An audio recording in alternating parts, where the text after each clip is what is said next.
कृषि समाचारों में आप सभी का स्वागत है।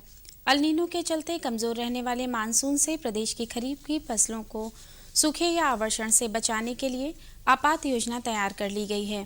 कृषि मंत्री मनोज पांडे ने धान की फसल को बचाने के लिए नहरों के जरिए समुचित सिंचाई, ग्रामीण इलाकों में जरूरत के मुताबिक बिजली आपूर्ति बनाए रखने को कहा है। वहीं कृषि उत्पादन आयुक्त पिछले दिनों सिंचाई और बिजली विभाग के अधिकारियों से खरीफ की फसल और कमजोर मानसून के मुद्दे पर भी बैठक कर चुके हैं। उत्तर प्रदेश में इस बार खरीफ की फसलों के उत्पादन लक्ष्य में करीब 10 लाख मीट्रिक टन का इजाफा किया गया है। पिछले साल प्रदेश में धान, मक्का, ज्वार, बाजरा आदि की 182 लाख मीट्रिक टन पैदावार हुई थी, जबकि इस बार ये लक्ष्य बढ़ाकर 192.42 लाख मीट्रिक टन तय किया गया है।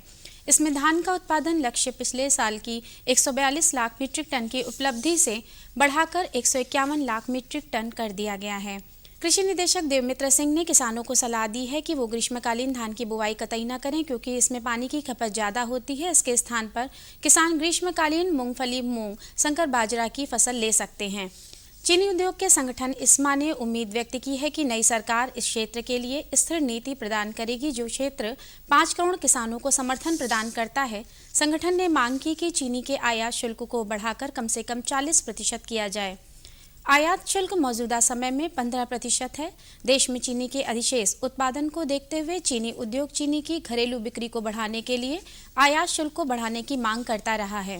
भारत सरकार के कृषि एवं सहकारिता विभाग की ओर से किसानों को सलाह दी जाती है कि उड़द और मूंग की फसल को गर्मी के असर से बचाने के लिए और दाने के आकार को भराव देने के लिए 1% पोटेशियम क्लोराइड या पोटेशियम सल्फेट का इस्तेमाल करें।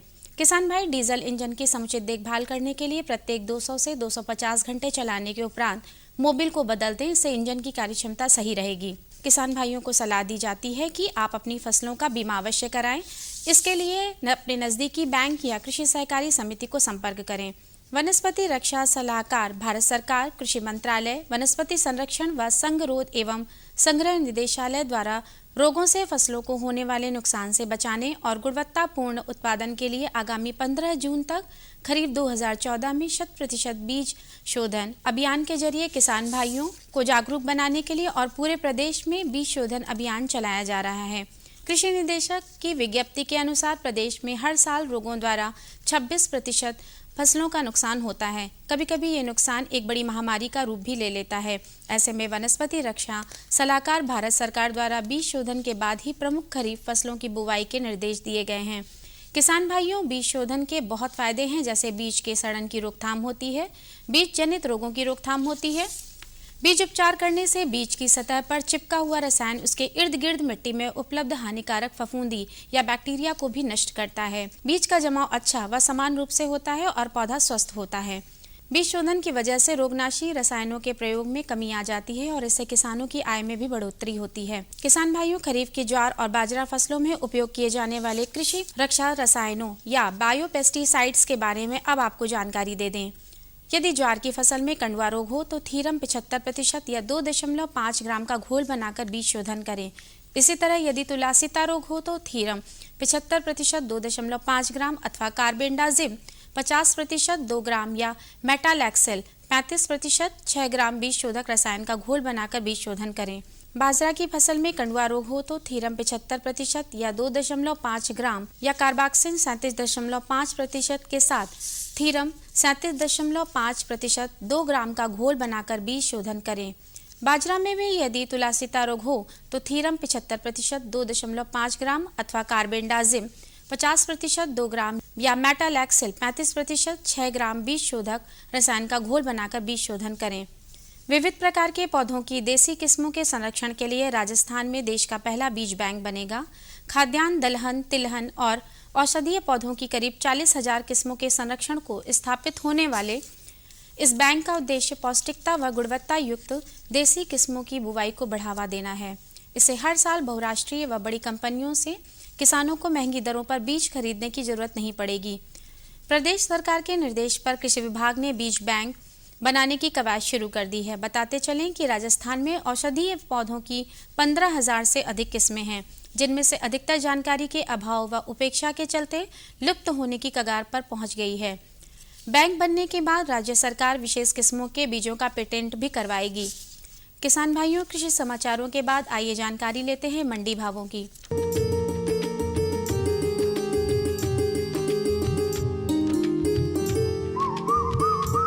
धान लखनऊ मंडी में 1370 रुपए, सीतापुर में 1310 रुपए, लालगंज में 1315 रुपए और शाहजहांपुर में 1340 रुपए प्रति क्विंटल के हिसाब से बिका। बात अगर हम चावल के भाव की करें तो चावल लखनऊ मंडी में 2060 रुपए, सीतापुर में 2015 रुपए, लालगंज में 2000 रुपए और शाहजहांपुर में 1990 रुपए प्रति क्विंटल के हिसाब से बिका। गेहूं लखनऊ मंडी में 1430 रुपए, सीतापुर में 1410 रुपए, लालगंज मंडी में 1400 रुपए और शाहजहांपुर में 1405 रुपए प्रति क्विंटल के हिसाब से बिका। सरसों का भाव लखनऊ मंडी में 3260 रुपए, सीतापुर में 3090 रुपए, लालगंज में 3100 रुपए और शाहजहांपुर में 3115 रुपए प्रति क्विंटल के हिसाब से रहा। सब्जियों में आलू लखनऊ मंडी में 1450 रुपए, सीतापुर में 1370 रुपए, लालगंज में 1325 रुपए और शाहजहांपुर में 1275 रुपए प्रति क्विंटल के हिसाब से बिका। टमाटर लखनऊ मंडी में 600 रुपए, सीतापुर में 550 रुपए, लालगंज में 615 रुपए और शाहजहांपुर में 730 रुपए प्रति क्विंटल के हिसाब से बिका। प्याज लखनऊ मंडी में 1200 रुपए, सीतापुर में 1140 रुपए, लालगंज में 1300 रुपए और शाहजहांपुर में 1025 रुपए प्रति क्विंटल के हिसाब से बिका। दलहनी फसलों में अरहर लखनऊ मंडी में 4800 रुपए, सीतापुर में 4950 रुपए, लालगंज में 4275 रुपए और शाहजहांपुर में 5015 रुपए प्रति क्विंटल के हिसाब से रहा। मसूर लखनऊ मंडी में 4900 रुपए, सीतापुर में 4885 रुपए, लालगंज में 4850 रुपए और शाहजहांपुर में 4720 रुपए प्रति क्विंटल हिसाब से बिका। उड़द लखनऊ मंडी में 4950 रुपए, सीतापुर में 4925 रुपए, लालगंज में 4950 रुपए, शाहजहांपुर में 4885 रुपए प्रति क्विंटल के हिसाब से रहा। चना लखनऊ मंडी में 3400 रुपए, सीतापुर में 3300 रुपए, लालगंज में 3350 रुपए और शाहजहांपुर में 3350 रुपए प्रति क्विंटल के हिसाब से बिका। गुड़ लखनऊ मंडी में 2960 रुपए, सीतापुर में 2860 रुपए, लालगंज में 2975 रुपए और शाहजहांपुर में 2885 रुपए प्रति क्विंटल के हिसाब से बिका। तो किसान भाइयों, ये थे आज के कृषि समाचार और मंडी भाव। अगले एपिसोड में हम फिर आपके लिए लेकर आएंगे कृषि जगत से जुड़ी नई नई जानकारियां। और बताओ बस। अरे ये क्या भैया जी, बस इतनी सी रासायनिक खाद? किसानी छोड़ रहे हो क्या? किसानी नहीं, नादानी छोड़ रहे हैं। मिट्टी की जांच कराई है। अब तो लालाजी जितनी जरूरत है उतने ही उर्वरक खेत में डालेंगे। हाँ किसान भाई आज ही अपने जिले की नजदीकी भूमि परीक्षण प्रयोगशाला में मिट्टी की जांच जरूर करवाएं और मिट्टी में पोषक तत्व, नमी व पौधे के विकास को देखते हुए केवल जरूरत के अनुसार ही पोषक तत्व डालें। और हाँ, मिट्टी में गंधक, जस्ता, बोरोन जैसे सूक्ष्म पोषक तत्वों का पता लगाना भी न भूलें।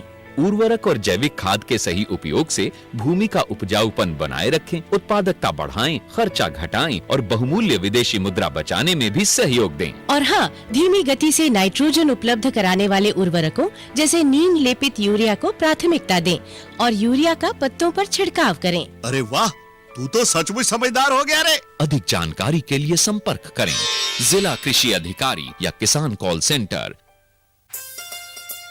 अम्मा खाना दे दो ना। सबर कर गोलू, अभी दाल नहीं गली है। तू फिक्र ना कर गोलू की अम्मा, अब की बार अपनी दाल खूब गलेगी। क्या मतलब जी? अब की बार NFSM के तहत दाल की पैदावार को बढ़ाने के तरीकों को दिखाने के लिए देश में 1000 क्षेत्र चुने गए हैं, जिसमें हमारा इलाका भी आ गया है। पर इससे हमें क्या फायदा? हमें 5 एकड़ खेती के लिए खाद और कीटनाशक के अलावा बढ़िया बीजों की एक मिनी किट भी मिलेगी। इतनी दाल का करेंगे क्या जी? अरे भगवान, सरकार ने दलहन का समर्थन मूल्य भी खूब बढ़ा दिया है और इनकी खरीद का भी पूरा इंतजाम कर लिया है। इससे आमदनी बढ़ेगी और फिर हमारा गोलू अच्छे स्कूल में जाकर के कृषि वैज्ञानिक बनेगा। हाँ शामू भैया, सरकार कह रही है पूर्वी भारत में भी दूसरी हरित क्रांति आएगी। अरे ये तो पंजाब और हरियाणा में हुआ था, यहाँ तो अनाज की पैदावार अब भी कम है। सरकार की बातों में कुछ तो दम होगा। आखिर यहाँ बारिश 3 गुना होती है। चलो वैज्ञानिक का नंबर मिलाते हैं। अरे वाह, आ गए। नमस्ते सरपंच जी। हाँ भाई, उपजाऊ जमीन की कीमत को पहचानो। जरूरत है सिर्फ सही किस्म और तकनीक अपनाने की। पूर्वी भारत में सरकार कम गहरे नलकूप और बोरवेल के निर्माण के लिए सहायता दे रही है। लेकिन सरकार से और मिलेगा क्या? भरपूर मदद, जमीन की तैयारी से लेकर फसल की कटाई तक तकनीकी सलाह। 1000 हेक्टेयर के सैकड़ों क्षेत्रों में चावल और गेहूं के खास प्रदर्शन भी चल रहे हैं। अरे वाह, फिर तो हमारे खेत भी लहला उठेंगे। क्या ये सपना सच होगा? हाँ जरूर, पूर्वी भारत अब हरित क्रांति का अग्रदूत होगा। आओ हम सब मिलकर कदम बढ़ाएं। खुशबू की फुहार में, स्वाद की बहार में, तरक्की की तानों में, खिलती मुस्कानों में, हरे भरे पौधों में, बड़े बड़े सौदों में, मधुर भिनभिनाहट में, खुशियों की आहट में, बागवानी मिशन, हमारी चाहत, आपकी मुस्कुराहट।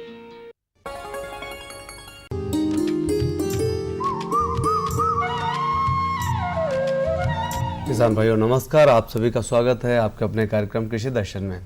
किसान भाइयों, अक्सर हम कहते हैं कि काल करे सो आज कर, आज करे सो अब, और ये कहावत जो है हमारी कृषि में पूरी तरह से लागू होती है, क्योंकि अगर कोई समस्या आती है फसलों में तो तुरंत अगर हम प्रबंधन नहीं करते हैं वैज्ञानिक दृष्टि से या उपाय नहीं करते हैं तो समस्या बड़ी हो जाती है, जिसका उत्पादन पर सीधा प्रभाव पड़ता है। वर्तमान समय की बात करें, सामूहिक तौर पर हमारी फसल खेतों में जायद की दलहनी फसलें हैं जिन पर कीटों का भी आक्रमण हो सकता है और रोगों से भी नुकसान की संभावना है। कैसे हम इससे समस्या से बचाएं अपनी फसलों को, आज इसी विषय पर हम आपको जानकारी देंगे। और जानकारी देने के लिए हमारे साथ विशेषज्ञ हैं चंद्रशेखर आजाद कृषि एवं प्रौद्योगिकी विश्वविद्यालय में दनोहन अनुभाग के कृषि वैज्ञानिक डॉक्टर अखिलेश मिश्रा जी। आपका स्वागत है डॉक्टर साहब सभी दर्शक किसान भाइयों की तरफ से। डॉक्टर साहब, दलहनी फसलें कम लागत में अच्छी आमदनी देती हैं, अच्छा उत्पादन देती हैं, तो देखा जाए तो हमारी जो ग्रीष्म काल में दलहन फसल है तो कैसे हमारे किसान भाई कीटों से प्रबंधन कर सकते हैं, इसके लिए कौन कौन से प्रमुख कीट हैं? देखिए, हमारी जो इस समय मौसम दलहनी का जो मौसम चल रहा है जायद का, इसमें दो प्रमुख रूप से फसलें हैं। एक हमारी उड़द की है और दूसरी मूंग की फसल। ये उड़द और मूंग की फसलें इस अधिक तापक्रम को चूँकि सहन करके सफलतापूर्वक उगाई जा सकती हैं, इसलिए जायद के मौसम में उगाई जाती हैं। और इस मौसम में खेत में कोई अन्य फसलें नहीं होती हैं, क्योंकि हमारा गेहूं कट चुका है, तो हमारे खेतों में सिर्फ हरी भरी फसलें जो दिखाई दे रही हैं वो मुख्य रूप से उड़द और मूंग की है। इसलिए इसमें कीटों के लिए भी खाने के लिए बहुत अच्छे अवसर उपलब्ध हैं। इसलिए हमारे इन फसलों में कीट और रोगों का प्रकोप ज़्यादा होता है। तो हमारे किसान भाई अगर समय रहते हुए कीटों का और रोगों का प्रबंधन करें तो इन फसलों से अच्छा उत्पादन लिया जा सकता है। जैसे कि जो हमारी दोनों फसलें हैं वो लगभग एक ही प्रकृति की हैं, उनकी वृद्धि में और उनके उत्पादन में, उनका जो फसलों का स्वभाव है वो एक ही तरह का है। सब समस्या इस समय है कि हमारी खेतों में फसलें खड़ी हैं जायद की दलहनी, तो कीटों की समस्या रहती है। कौन कौन से प्रमुख कीट हैं जिनका आक्रमण होने की संभावना है? हाँ, देखिए, इस फसल में प्रमुख रूप से जो कीट लगता है उड़द और मूंग दोनों में, वो सबसे महत्वपूर्ण कीट है कमला कीट। अच्छा। इसको हमारे किसान भाई बड़े आसानी से पहचान सकते हैं। ये छोटा सा गहरे लाल रंग का कीड़ा होता है जिसमें काले रंग के छोटे छोटे धब्बे दिखाई देते हैं। और यह कीट हमारी फसल में जब उसकी अच्छी वृद्धावस्था आ जाती है तब से लेकर के और फलियां बनने तक ज्यादा इसका प्रकोप रहता है। अवस्था चल रही है इस कीट की? जी हाँ, बहुत महत्वपूर्ण इस समय अवस्था है इस कीट की।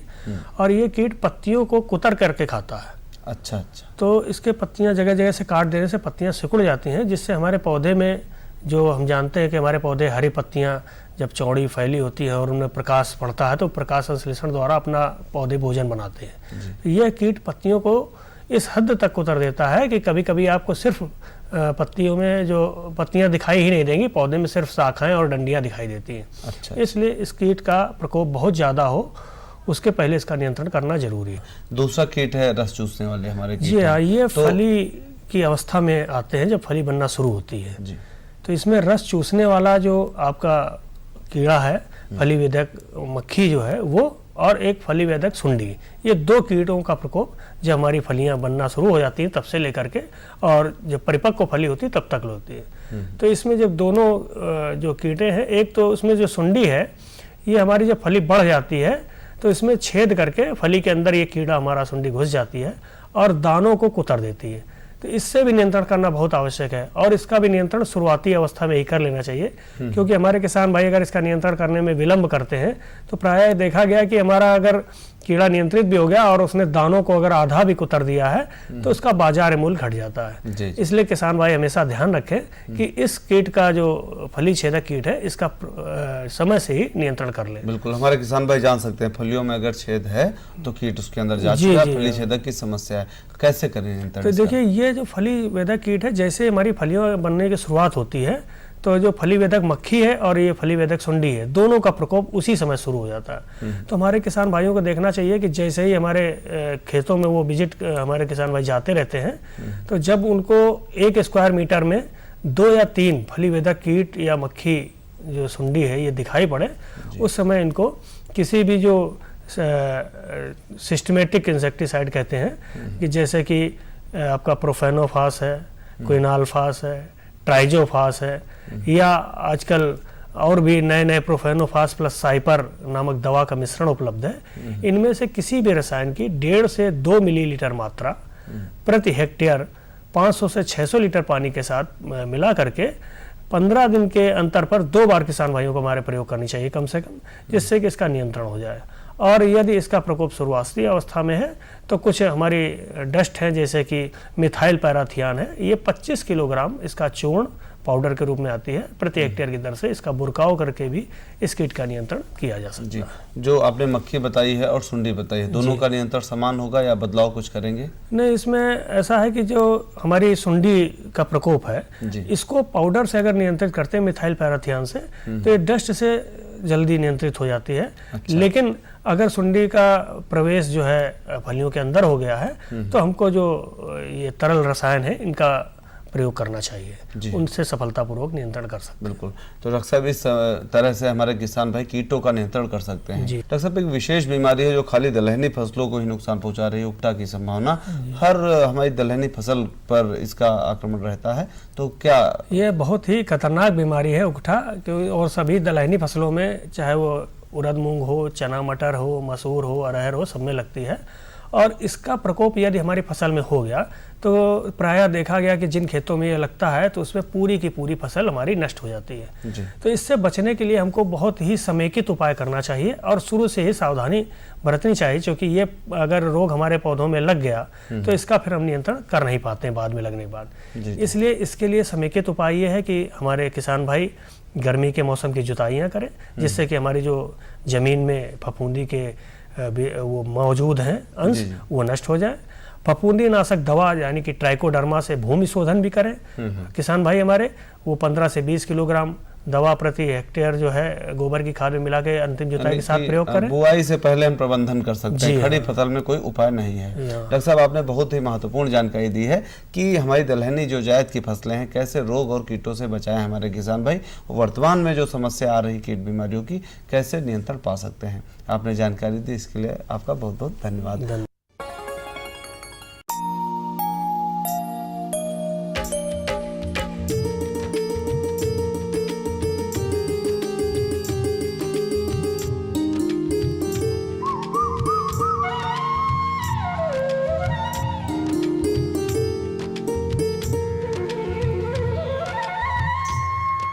खेतीबाड़ी की जानकारी के बाद प्रस्तुत है मौसम समाचार। पिछले दिनों प्रदेश का अधिकतम तापमान 42 से 44 डिग्री सेल्सियस तथा न्यूनतम तापमान 25 से 26 डिग्री सेल्सियस के आसपास दर्ज किया गया। ज़्यादातर क्षेत्रों में तेज हवाएं चलती रहीं। मौसम विभाग के पूर्वानुमान के अनुसार आगामी 48 घंटों में प्रदेश के ज़्यादातर क्षेत्रों में आसमान में बादल छाए रह सकते हैं और तेज हवाएं भी चल सकती हैं। वर्तमान मौसम का लाभ उठाते हुए किसान भाई खरीफ फसलों में धान की फसल के लिए खेती की तैयारी के लिए गर्मी की जुताई करें। विलंब से रोपे जाने वाले धान के खेतों में हरी खाद के लिए ढैंचा की बुआई यदि अभी तक नहीं की है तो यथाशीघ्र करें। अधिक अवधि वाले धान की नर्सरी यथाशीघ्र डाल दें। मध्यम अवधि 130 से 140 दिन में पकने वाले धान की नर्सरी 20 जून तक डाल दें। कम अवधि में 115 से 120 दिन में पकने वाले धान की नर्सरी 25 जून तक डाल सकते हैं। किसान भाइयों को सलाह है कि धान नर्सरी कुछ दिनों के अंतराल पर डालें ताकि मौसम की अनिश्चितताओं से बचा जा सके। मौसम के अचानक हो रहे परिवर्तन को ध्यान में रखते हुए किसान भाई मोटे अनाज, मक्का, ज्वार, बाजरा, रागी आदि की खेती को प्रोत्साहन दें। अधिक जल भराव वाले क्षेत्रों में जहां 1 मीटर से अधिक पानी लगता हो धान की संस्तुत प्रजातियों जलनिधि व जलमग्न की सीधी बुआई करें।